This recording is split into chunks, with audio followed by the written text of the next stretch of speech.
Welcome to the Deep Dive, the show where we cut through the noise to bring you the essential insights on complex medical topics. Today, we're plunging into the intricate world of shoulder hemiarthroplasty. This isn't just another procedure, it's a really vital tool in orthopedic surgery, addressing everything from challenging fractures to debilitating degenerative conditions in the shoulder. Our mission today is to uncover the crucial details. When this procedure is truly indicated, the surgical nuances that make all the difference, the critical path of postoperative recovery, and perhaps most importantly, why some patients unfortunately need revision surgery. And, what we can learn from those experiences to improve long-term outcomes for everyone. And to navigate this often debated landscape, we're joined by a leading authority who brings a wealth of experience and clinical insight to this discussion. It's a real pleasure to have you. I'm keen to unpack this procedure and gain a clearer, evidence-based understanding of its place in modern orthopedic practice. Thank you. It's a real pleasure to be here. This is certainly a topic with significant clinical implications, and yeah, I'm ready to delve in. Great. So, for our colleagues listening, let's start with the absolute basics. Could you give us a clear, concise definition of what a shoulder hemiarthroplasty actually is? What precisely does it involve? Absolutely. At its core, a shoulder hemiarthroplasty is a surgical procedure where we replace only the ball part of the shoulder joint, that's the humeral articular surface. We implant a stemmed component into the upper arm bone, the humerus. Right. Crucially, and this is its defining feature compared to a total shoulder replacement, the glenoid, the socket of the joint, is left untouched, or at most prepared in a non-prosthetic way. Okay. The underlying principle is to address the specific pathology of the humeral head, for example, severe damage from a fracture or, say, a vascular necrosis, while preserving the patient's native glenoid. That's provided its cartilage is healthy enough, of course, to articulate with the new prosthesis. Okay, that makes perfect sense as a starting point. So, given that focused approach, in which specific clinical scenarios do we typically see hemiarthroplasty indicated? When is it truly the preferred option over, say, a total shoulder replacement or other interventions? That's where patient selection becomes absolutely paramount. We consider hemiarthroplasty in several key scenarios. Firstly, and arguably most commonly, for complex proximal humerus fractures. We're talking about three-part fractures with poor bone quality, four-part fractures where the fragments are severely displaced, head-splitting fractures, or those with significant destruction of the articular surface. The rationale here is pretty straightforward. When those displaced fragments can't be effectively fixed internally, perhaps because the bone is shattered into many small pieces, what you call comminution, or the bone quality is just too poor to hold screws, Right. or when there's a high risk of the humeral head dying off, known as a vascular necrosis, then hemiarthroplasty offers a robust reconstructive option. I see. Secondly, for primary arthritis, specifically glenohumeral osteoarthritis. It's indicated particularly when the rotator cuff is deficient, which would complicate a total shoulder arthroplasty, or, and this is critically important, when the glenoid bone stock is simply inadequate to support a prosthetic glenoid component. Okay. In such cases, attempting to implant a synthetic glenoid would carry a very high risk of early loosening. We also consider it for younger, more active patients. For them, avoiding a prosthetic glenoid might be preferred due to concerns about its long-term durability or, their desire for higher activity levels. That makes sense. Thirdly, for rotator cuff arthropathy. Now, while reverse total shoulder arthroplasty is often our go-to here, hemiarthroplasty can be an alternative in specific instances, especially if the patient can still achieve forward flexion greater than 90 degrees. This suggests some residual cuff function, or perhaps adequate deltoid compensation, making it a viable option for a select few. Then there's a vascular necrosis of the humeral head. It's particularly suitable when the avascular necrosis primarily affects just the humeral head without significant involvement or damage to the glenoid surface itself. Right. And finally, we see its use in capsularrhaphy arthropathy. This is a condition that often arises from previous shoulder instability surgeries that have, inadvertently led to secondary glenohumeral arthritis. The altered joint mechanics from prior interventions can sometimes kickstart a degenerative process. Okay. Now, it's just as vital to understand where it's not indicated. Active infection is an absolute contraindication. Of course. So is a neuropathic joint, often called a Charcot joint, due to its rapidly destructive nature. We also typically avoid it in unmotivated patients who are unable or unwilling to fully participate in the rigorous postoperative rehabilitation, which is crucial for a successful outcome. And a critical contraindication is a coracoacromial ligament deficiency combined with a rotator cuff tear. The coracoacromial ligament usually acts as a superior restraint.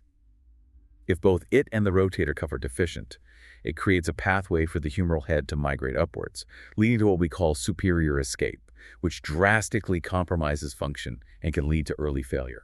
That's a truly comprehensive picture of patient selection. It sounds like an awful lot of thought goes into that initial decision. It has to. Once you've made that call and the indication is clear, what are the core principles that truly underpin a successful hemiarthroplasty procedure? What guides the surgeon's hand for optimal outcomes? Indeed, the surgical execution is just as critical as selecting the right patient. There are, I'd say, three foundational principles. First, achieving optimal exposure of the shoulder joint.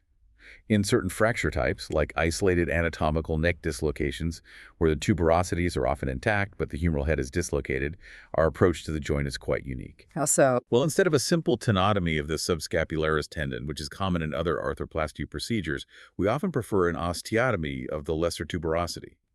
This involves carefully cutting a piece of bone where the subscapularis attaches. It's a bit more involved, yes, but it gives us significantly better visualization of the joint and, crucially, allows for a more robust anatomical reattachment of the subscapularis. And that's vital for postoperative function and stability. Right, better healing potential. Exactly. The second principle is the correct determination of the surgical landmarks.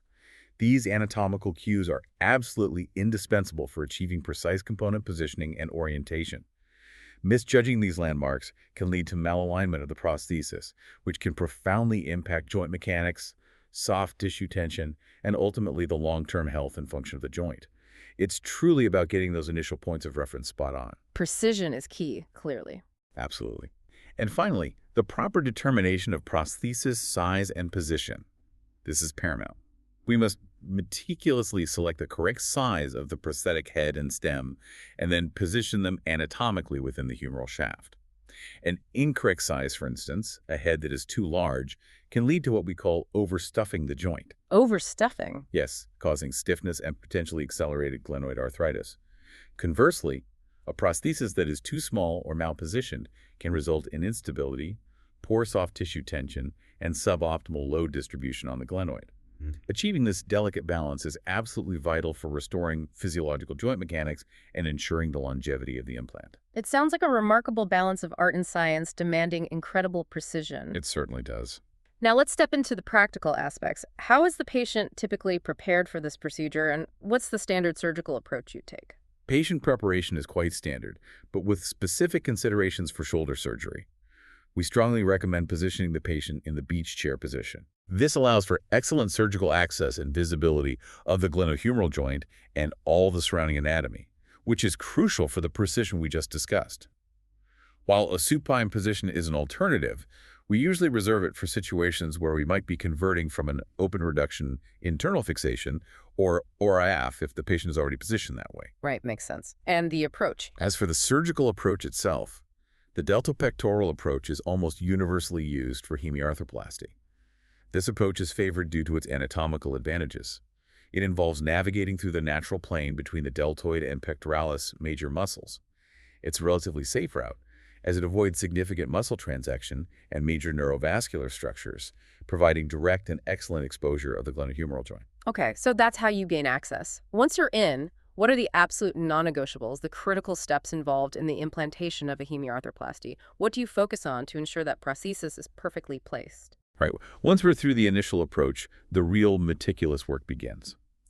The very first crucial step is the careful retrieval of the humeral head.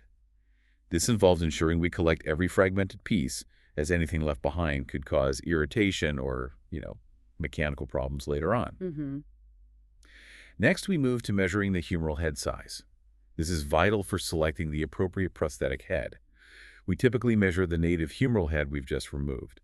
If it's too fragmented, we can reference radiographs of the patient's unaffected contralateral shoulder. Okay. The aim is to choose a prosthesis that closely matches the original anatomy, specifically to prevent that overstuffing of the joint we talked about, which can lead to postoperative stiffness and accelerated glenoid arthritis. Following that, we need to ensure optimal exposure of the proximal humerus. This often requires positioning the arm in external rotation and adduction to give the best possible visibility. A key landmark here is the most medial insertion line of the supraspinatus tendon. This landmark guides our precise humeral head resection, allowing us to accurately recreate the joint line and restore proper soft tissue tension. Oh, okay. With the head removed and the proximal humerus exposed, we proceed with rasping the humeral shaft.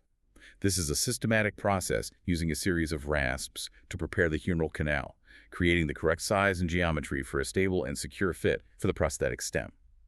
A probe is then inserted into the canal, acting as a template to guide the precise trimming of the anatomic neck with an oscillating saw.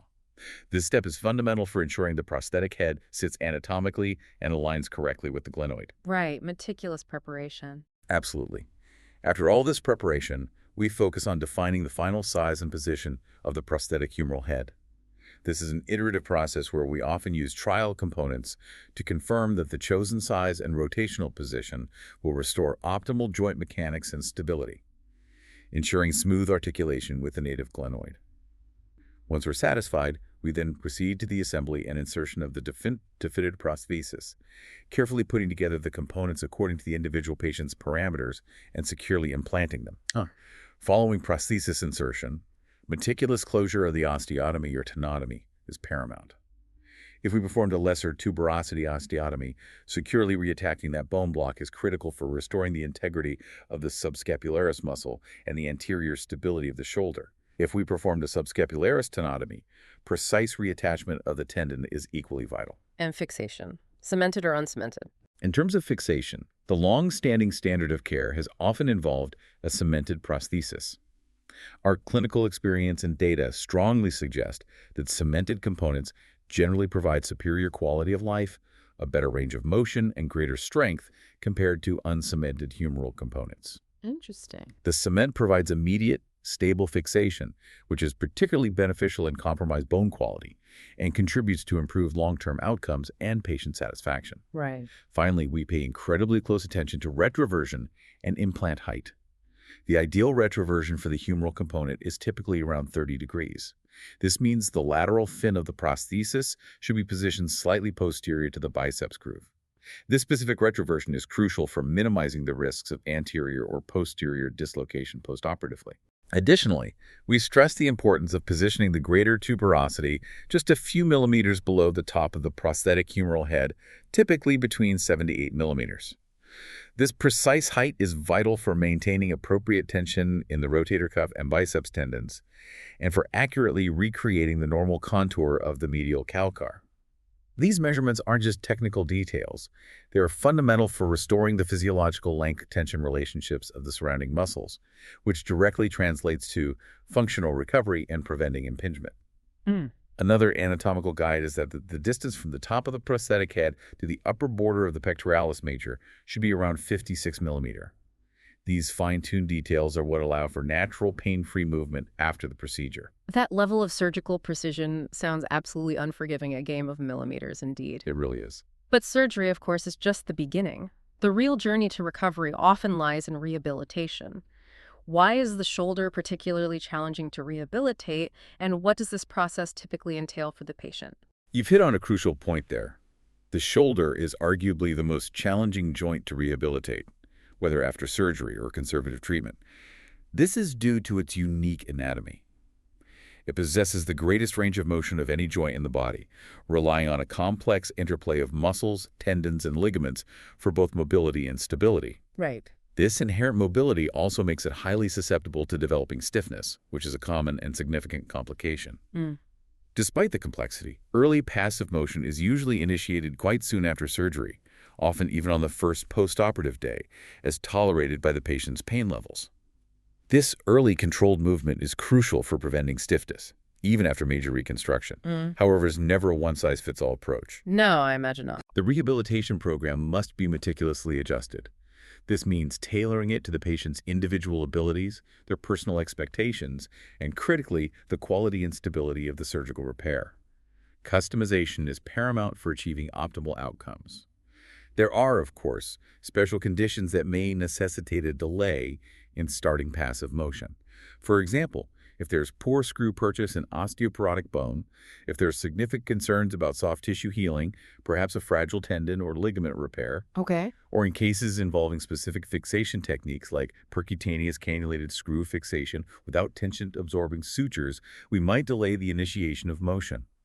These decisions are always made under careful guidance, often by a physiotherapist. That's right. Clinical judgment is key. Absolutely. The full exercise program then progresses through distinct phases, from protected active exercises to self-assisted movements, and then into dedicated stretching and strengthening phases. The ultimate goal, naturally, is to regain robust strength and achieve full functional use of the shoulder. And supervision. Post-operative physiotherapy simply must be carefully supervised. While some surgeons might choose to manage their patient's rehabilitation without a separate therapist, they must still recognize the profound importance of carefully instructing and monitoring their patient's recovery. The complexity of shoulder mechanics and the risks of improper movement make this supervision non-negotiable. I see. What about daily activities? Patients are generally encouraged to resume activities of daily living, or ADLs, while being mindful to avoid specific stresses on the shoulder. It's important to educate them that mild pain and some restriction of movement are normal in the early phases and should not necessarily prevent them from performing these routine activities. However, it's worth noting that the more severe the initial displacement of a fracture and the older the patient, the greater the likelihood of some residual loss of motion. That's an important counseling point. Quite certainly. Regular monitoring of physiotherapy progress and, in fracture cases, callus formation is essential. If a patient's weakness is greater than expected, or if it simply fails to improve over time, this immediately raises a red flag. In such cases, the possibility of a nerve injury or a rotator cuff tear must be actively considered and investigated. And if motion remains limited despite physiotherapy? For patients experiencing a persistent loss of motion that is compromising their function, interventions can be considered. One option is closed manipulation of the joint under anesthesia, which may be indicated once healing is sufficiently advanced. However, a crucial caution here is the potential danger of fixation loosening or even a new fracture, especially in elderly patients with fragile bone. Right, a significant risk. Yes. In specific circumstances, particularly in younger individuals, more invasive options such as arthroscopic lysis of adhesions or even an open release and manipulation may be considered to restore motion. That's an exceptionally clear overview of the challenges and the general arc of recovery. Now, you mentioned the specific care needed when tuberosities have been addressed, which sounds like a really critical healing consideration. Could you walk us through the principles of a typical phased rehabilitation protocol, particularly highlighting those nuances for tuberosity repairs? What are the key goals and limitations at each stage? Yes, you've hit on a critical distinction there. The approach to rehabilitation is indeed significantly influenced by whether the tuberosities have been repaired, which is quite common in fracture cases. When we performed osteosynthesis of the tuberosities in combination with a hemiarthroplasty or even a reverse shoulder arthroplasty, the rehabilitation strategy must prioritize protecting the suture fixation of these tuberosities to ensure their undisturbed healing. Okay. For these patients, we specifically recommend placing the arm in a neutral position on an adduction pillow for a full 6 weeks. 6 weeks, that's quite a while. It is, but this prolonged immobilization in a protected posture is vital for robust tuberosity healing. During this critical 6-week period, active assisted motion and therapy on a continuous passive motion, or CPM chair, are highly helpful strategies. They aid in actively preventing shoulder stiffness while meticulously protecting that delicate tuberosity repair. I see. Balancing protection and preventing stiffness? Exactly. After the abduction pillow is removed at 6 weeks, active motion, particularly over the horizontal plane, is gradually allowed and trained, marking the transition towards more functional movement. So, broadly speaking, the rehabilitation protocol can be divided into 3 distinct phases, each with clear goals. Okay, let's hear them. Phase 1, which lasts approximately the first 6 weeks. The primary goal here is protection and gentle, controlled motion. Patients will have immobilization on that shoulder abduction pillow maintained in a neutral position of rotation. Motion is strictly passive and within pain-free limits, typically for abduction, adduction, and flexion, up to about 90 degrees. And importantly, Crucially, no internal or external rotation and no retroflexion are permitted to protect the healing tissues. Simple activities of daily living, like eating and writing, are generally allowed. Physiotherapy focuses on that passive motion, preserving scapular mobility, and gentle exercises for the elbow and hand to prevent stiffness in adjacent joints. We also introduce very gentle isometric exercises for glenohumeral stabilization. Okay, very protected. Very. Then phase 2, approximately from week 7 to week 11, this is where we transition from assisted to active motion. The abduction pillow is no longer required. The range of motion expands beyond 90 degrees, and we carefully introduce rotation. A significant step up. It is. Physiotherapy intensifies here, focusing on the free motion of the entire shoulder girdle. Strengthening exercises are a key component, especially those relevant for daily living, and we cautiously introduce eccentric muscle activity to build dynamic control. The goal is to progressively increase the patient's active range of motion and initial strength. Right, and phase 3. Phase 3, which begins after week 11. This is the strengthening and full range of motion phase. The goal is no restrictions on glenohumeral movement. The focus shifts aggressively towards significant muscle growth for the entire shoulder girdle and all arm muscles, aiming for robust strength and endurance. Back towards full function. Exactly. All physiotherapeutic techniques are now allowed, including active exercises against resistance, with a continued and increasing emphasis on eccentric muscle activity for advanced dynamic control. Patients progress to more demanding and functional activities, even sport-specific training, machine training, and free weight training, with the ultimate aim of achieving full functional recovery and returning to their previous activity levels with confidence. This structured progression, particularly protecting tuberosity repair in the early phase, is what guides patients safely back to function. That's an incredibly clear roadmap for rehabilitation. It really highlights just how complex this journey is. But as you alluded to earlier, while hemiarthroplasty can often be successful, a notable number of patients unfortunately require revision surgery. What's the scale of this issue, and what's the patient experience that typically leads to considering a second procedure? Yes, this is indeed a critical aspect to understand, as revision surgery carries significant implications for both the patient and the healthcare system. Clinical investigations reveal that a substantial proportion of primary hemiarthroplasties eventually lead to revision surgery. In fact, one extensive study reviewing a large regional referral database found that a striking 37% of all shoulder arthroplasty revisions performed were for primary hemiarthroplasty. 37%, that's quite high. It is. That figure alone indicates its substantial contribution to the overall revision caseload. The impact on patient comfort and function prior to revision is often severe. Patients who underwent revision of their hemiarthroplasties reported very poor self-assessed shoulder comfort and function. To give you a sense of the scale, their average simple shoulder test, or SST, scores were just 2.2 out of a maximum possible score of 12. Wow, just 2.2. That really demonstrates the functional deficit. Absolutely. It quantitatively demonstrates the profound compromise in their quality of life, often manifesting as persistent pain that simply doesn't abate, intractable stiffness that severely limits their daily activities, significant weakness, or ongoing instability of the joint. These debilitating symptoms are what typically prompt the patient, in consultation with their surgeon, to consider a second procedure. And are there any demographic trends? In terms of demographics, the data reveals a notable trend. A strong majority, over 80%, of patients undergoing revision were women.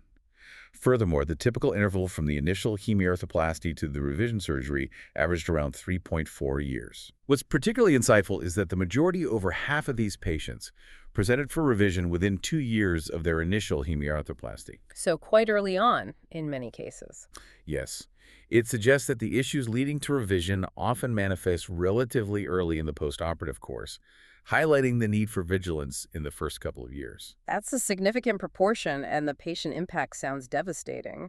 So from a clinical and imaging perspective, when you're assessing these patients for revision, what are the most frequently observed mechanical problems or issues that jump out at you on the operating table or in the radiographs? Right. When we delve into the clinical and radiographic findings of revised hemiarthroplasties, certain characteristics emerge consistently.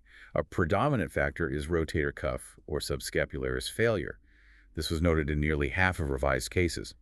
Superior or anterior cuff failure was identified in a substantial number of patients, with general rotator cuff failure and subscapularis failure also being significant contributors. So cuff integrity is absolutely key. It absolutely is.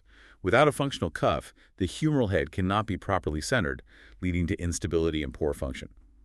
Secondly, A significant proportion of revisions, over 40%, were directly linked to problems stemming from the prior fracture for which the hemiarthroplasty was initially performed. Right, those complex fracture cases again? Exactly.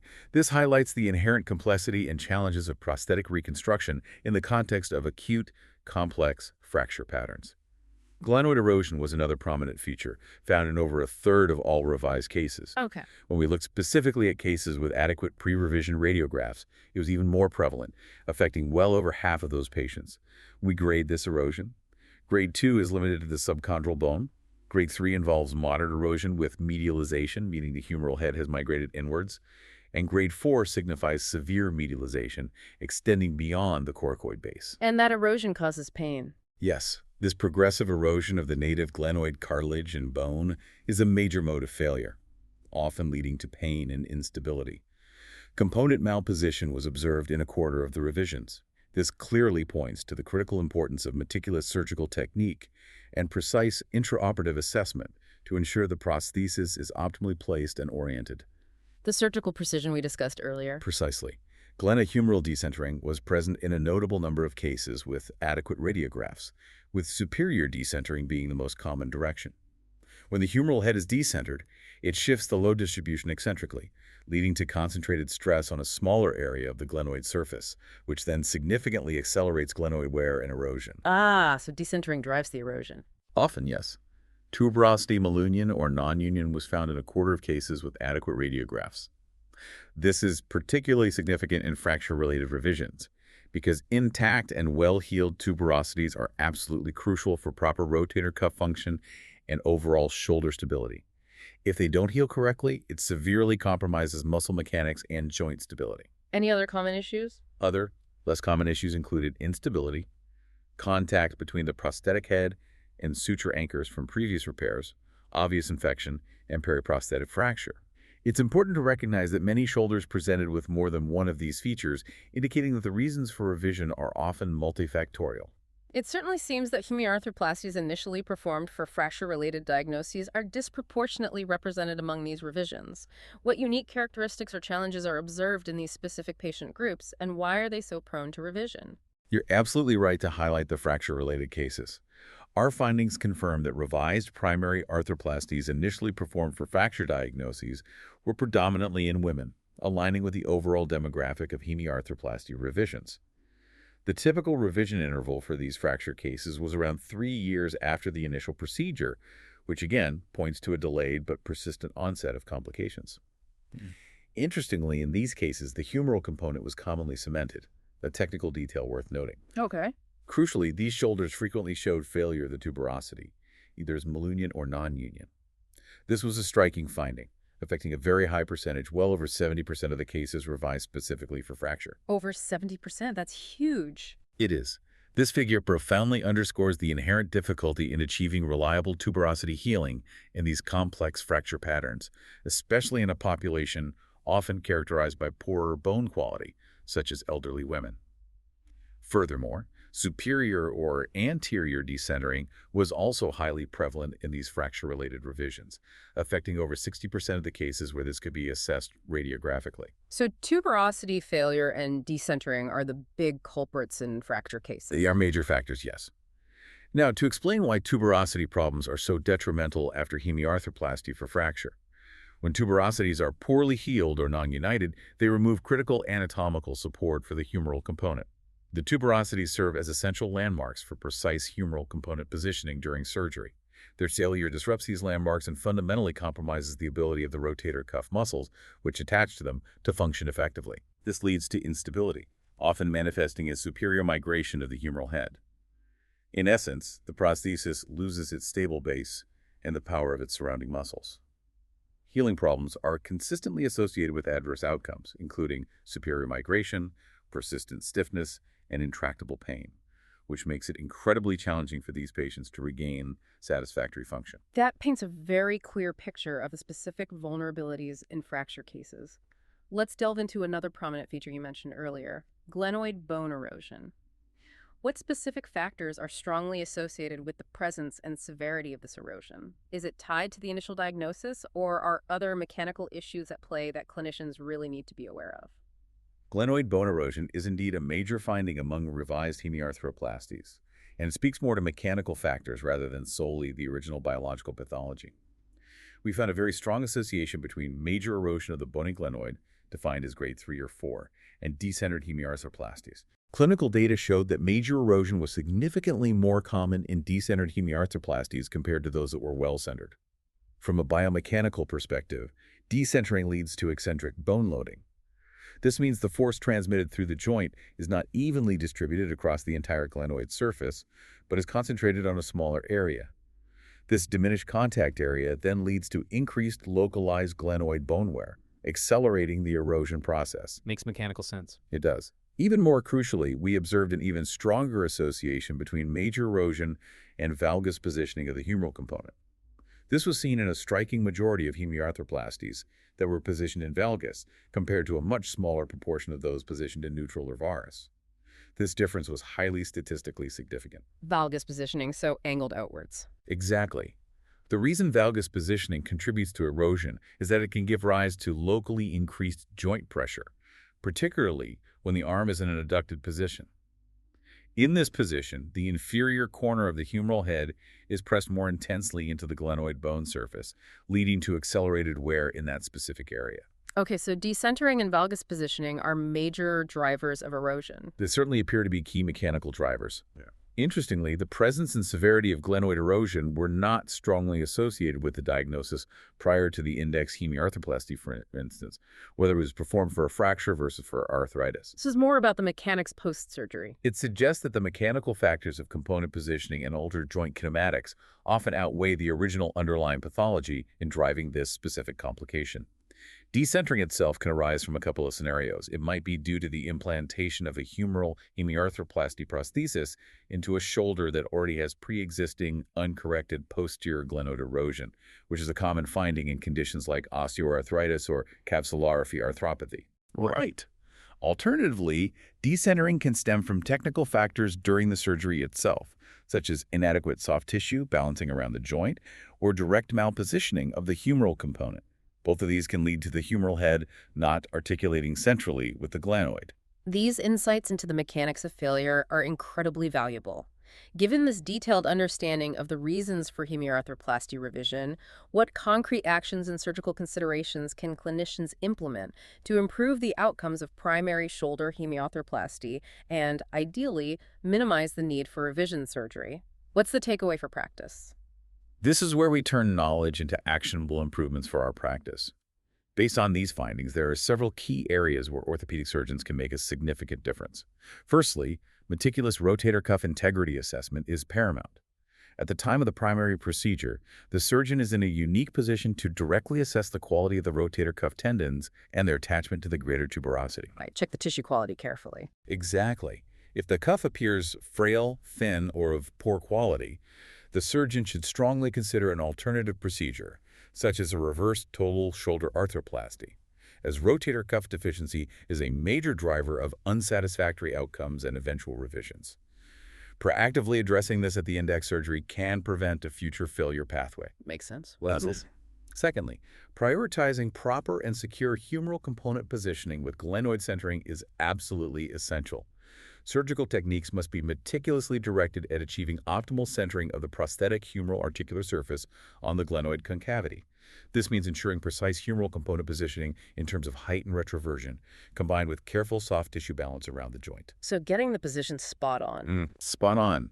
Centering can be further optimized intraoperatively by managing any existing glenoid surface by concavity, which might cause maltracking. We also achieve this by correctly orienting the humeral component, ensuring robust cuff integrity as it helps in dynamic centering, and by employing humeral-sided balancing measures, such as using an eccentric humeral head component if needed, to guide the head to a more central position on the glenoid. Thirdly, there's a need for diligent avoidance of valgus positioning of the humeral component. Yes, you highlighted that earlier. Our data clearly showed its strong association with accelerated glenoid erosion. Surgical attention to centering the humeral component accurately within the medullary canal is critical to minimize valgus positioning. This consideration is particularly vital in fracture cases, where anatomical landmarks can be distorted or when a shorter humeral component stem is utilized, as these factors can make maintaining a neutral alignment more challenging. Okay. And managing the glenoid itself. And finally, yes, strategic management of existing glenoid disorders. If significant glenoid disorders are present, especially those that predispose to decentering or excessive wear, surgeons should strongly consider managing these with a primary glenohumeral arthroplasty, meaning a total shoulder arthroplasty, which includes implanting a glenoid component rather than opting for a hemiarthroplasty alone. This proactive approach can effectively mitigate the risk of progressive glenoid erosion and the subsequent need for revision. That's incredibly practical and actionable advice for improving outcomes. It sounds like a shift towards more proactive decision-making based on these risk factors. I like that's a fair summary. Beyond refining hemiarthroplasty technique, when might a different primary surgical approach, such as a reverse total shoulder arthroplasty, be a more appropriate primary choice? And what about the ream and run procedure? How do these fit into the discussion? These are excellent considerations as our surgical armamentarium has expanded significantly. Right. Regarding reverse total shoulder arthroplasty, or RTSA, we strongly advocate considering this as a primary surgical option when the durable security of the subscapularis, the rest of the rotator cuff, and the tuberosities is unequivocally in question. Okay. This is especially pertinent in the management of complex proximal humeral fractures that cannot be securely managed with internal fixation. And the advantage there is? The why is simple. RTSA is advantageous in these scenarios because it effectively bypasses the critical requirement for functional rotator cuff tendons and tuberosity healing. It provides inherent stability that does not rely on these potentially compromised structures. Clinical findings have consistently suggested that in cases of what we call subcutaneous escape, where both the rotator cuff and the coracoacromial arch are deficient, conversion to a reverse shoulder arthroplasty has shown better functional outcomes compared to an anatomic total shoulder arthroplasty. Right. Primarily because the reverse design changes the center of rotation, making the deltoid the primary elevator of the arm, thus compensating for rotator cuff deficiency. Interesting. And the ream and run? Then there's the ream and run procedure. This is a specific bone-preserving approach that is essentially a form of shoulder hemiarthroplasty combined with a concentric glenoid reaming, often termed a non-prosthetic glenoid arthroplasty. So reshaping the natural socket. Exactly. Its core philosophy is to intentionally avoid the potential limitations and long-term concerns associated with a prosthetic glenoid component, particularly the risk of loosening and wear. It is specifically designed to offer patients the opportunity for a level of activity that might be beyond that typically recommended for a conventional total shoulder arthroplasty, making it attractive for younger, more active patients. The technique involves the spherical reaming of the osseous glenoid surface to create a single, smooth concavity using a specialized nubbed spherical reamer. This meticulous preparation is aimed at optimizing both glenohumeral stability and ensuring an even distribution of the load applied by the humeral prosthesis. Reported clinical outcomes have shown excellent functional and radiographic results at 2-year follow-up, suggesting it's a viable and effective option in carefully selected cases where a prosthetic glenoid is not desired or indicated. This expansion of options is vital for patient-specific care, allowing for more tailored strategies. Looking at the long game now, how does the original diagnosis for which a hemiarthroplasty was performed truly impact the long-term prosthesis survival and the functional outcome for the patient? Are some indications simply destined for better long-term success than others? This is a crucial question for long-term patient counseling and surgical planning.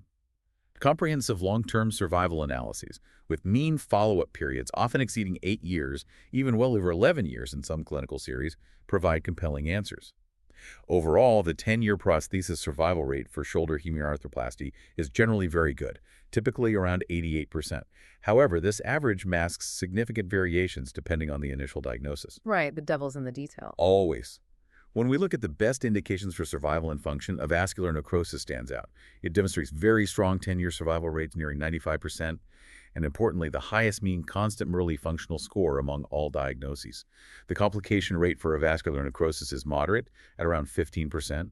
This strong performance firmly positions a vascular necrosis as arguably the best indication for shoulder hemiarthroplasty. Okay, AVN does well. What else? Rheumatoid arthritis also shows exceptional longevity, with 10-year prosthesis survival rates often approaching 100%.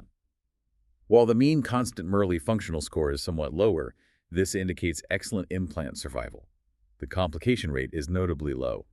Primary osteoarthritis similarly demonstrates good 10-year survival, also nearing 95%, and solid mean constant Murley scores, particularly for patients under 50 years of age with a low complication rate. So, good news for arthritis and AVN primarily. What about the flip side?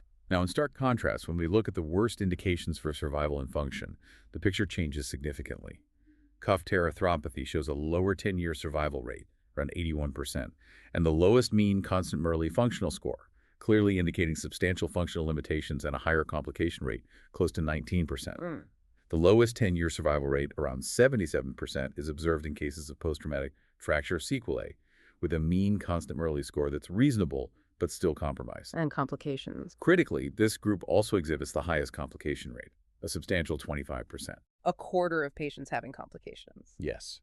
This directly connects back to our earlier discussions on the specific challenges of achieving reliable tuberosity healing and maintaining rotator cuff integrity in complex fracture patterns. These inherent difficulties are precisely why these etiologies are more challenging and consistently lead to less favorable long-term results. This raises an important question for all of us in orthopedics. For those cases with a high inherent likelihood of revision or demonstrably poorer long-term functional outcomes based on etiology, are we consistently making the optimal primary surgical choice with hemiarthroplasty? Or should alternative strategies like RTSA be considered as the initial definitive solution rather than waiting for a revision to become necessary? That's a truly powerful point, and it brings us towards the end of a remarkable deep dive. #outro. Today, we've navigated the complex world of shoulder hemiarthroplasty, from its precise indications and the meticulous steps of surgical implantation to the challenging yet crucial path of rehabilitation. We've critically examined the factors leading to revision, highlighting the paramount importance of rotator cuff integrity, accurate component positioning, and the inherent complexities of treating fractures and managing glenoid erosion. The data on long-term prognosis, tied to the initial etiology, provides a vital framework for us to consider when counseling patients and planning surgical strategies. Perhaps the most profound insight from our discussion today is not just how to meticulously perform a successful hemiarthroplasty, but more critically, when to thoughtfully consider if it's truly the best long-term solution for that specific patient, given the diverse spectrum of shoulder disorders and the compelling lessons learned from the outcomes of those who have undergone revision. If you found this deep dive valuable, please do rate and share the show with your colleagues. Your support helps us continue to bring you these in-depth clinical discussions. Thank you so much for your exceptional insights and invaluable contribution to our understanding today. It's been a real pleasure. Thank you for having me. And thank you, our listener, for joining us on the deep dive. We look forward to exploring more complex and relevant medical topics with you in the future.